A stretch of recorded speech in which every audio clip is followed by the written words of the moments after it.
Next up, we've got our phone settings. So we can easily add a phone here. All we're going to do is press this add phone button. Search for your vehicle on your device and select it once it is found.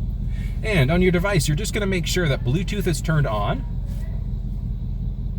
Perfect. And then as you can see, so it's got the Mustang here.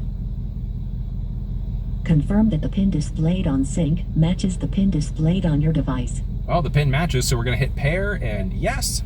We're going to get another message For here. your safety, please stay alert to changing road conditions and use Sync's voice-activated features while your vehicle is in motion. Thanks, Sync 3. One more message is going to pop up allowing your contacts, so we're going to hit allow to that as well.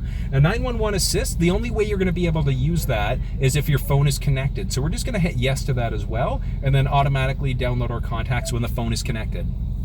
Now, as you can see, we've got my recent call list, contacts, we've got a do not disturb mode, we can look at text messages, etc. In order to be able to remove a phone from the vehicle, we're going to go to our settings here, jump up into phone, and as you can see, we can view devices, manage contacts, ringtones, etc. So we're just going to go to view devices, and as you can see here, we've got my iPhone. Of course, this is going to happen. All right, now we've got the ability to either just straight disconnect from the phone, or we can completely remove it.